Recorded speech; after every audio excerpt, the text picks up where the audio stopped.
Syria में तख्ता पलट हो चुका है। असद परिवार के 50 सालों की हुकूमत अब गुजरे जमाने की बात होगी। अब लोग कहा करेंगे, एक था असद का दौर।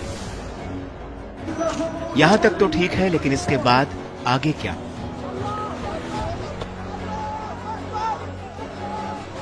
इसकी बड़ी वजह यह है कि सीरिया पर फिलहाल जिस संगठन का कब्जा है वो इस्लामिक जरूर है, लेकिन उस पर अल-कायदा और इस्लामिक स्टेट का टैग चस्पा है। अल-कायदा का पूर्व कमांडर अबू मोहम्मद अल-जुलानी हयात तहरीर अल-शाम यानी HTS का चीफ है, जिसके हाथ में अब सीरिया की बागडोर है। असद के देश छोड़कर भागने को लेकर जुलानी का कहना है कि सीरिया में असद सरकार का गिरना दरअसल इस्लामिक राष्ट्र की जीत है। सीरिया में जगह जगह बशर अल असद और उनके वालिद हाफिज अल असद की मूर्तियां लोग तोड़ रहे हैं। उस भीड़ में जुलानी को सीरिया के आने वाले कल की उम्मीद दिख रही है।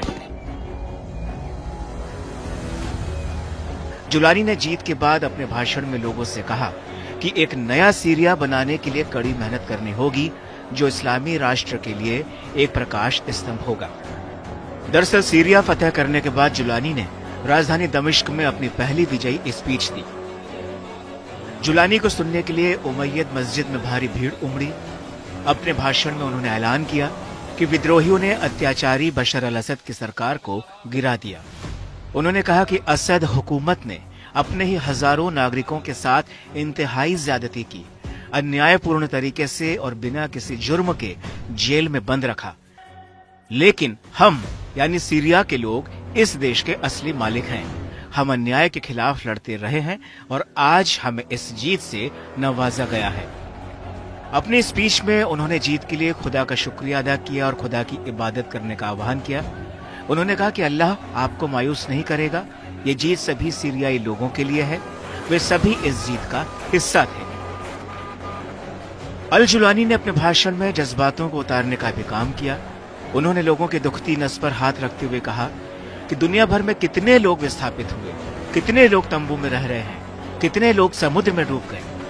मेरे भाइयों, इस महान जीत के बाद पूरे क्षेत्र में एक नया इतिहास लिखा जा रहा है। बहरहाल जुलानी जीत के जोश से लबरेज हैं, लेकिन उनके सामने बेइंतहा चुनौतियां भी हैं। अब खुद पर लगे आतंकवादी संगठन के टैग को हटाने की एक चुनौती है। अमेरिका और तमाम पश्चिम देश HTS को एक आतंकी संगठन मानते हैं। ऐसे में जुलानी को जीत के बाद भी अपनी छवि बदलने की जरूरत पड़ेगी। वहीं तीसरी बड़ी चुनौती यह है कि सीरिया जीतने के बाद भी सीरिया में मौजूद कई विरोधी संगठनों के बीच एकता कायम रहेगी। क्या उनमें सत्ता को लेकर बंदरबाट या फिर लूटपाट नहीं होगी? या फिर अफगानिस्तान में जिस तरह से तालिबान ने सत्ता में आने के बाद खुद की छवि बदलने और सत्ता पर नियंत्रण रखने का काम किया, क्या वैसा जुलानी अकेले कर दिखा पाएंगे?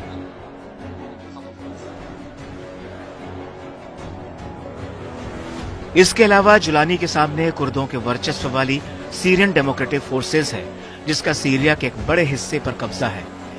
इस संगठन को अमेरिका का समर्थन हासिल है, तो वहीं दूसरी तरफ सीरियन नेशनल आर्मी का उत्तर पश्चिमी सीरिया में बड़ा कब्जा है। इसे तुर्की का सपोर्ट मिला हुआ है।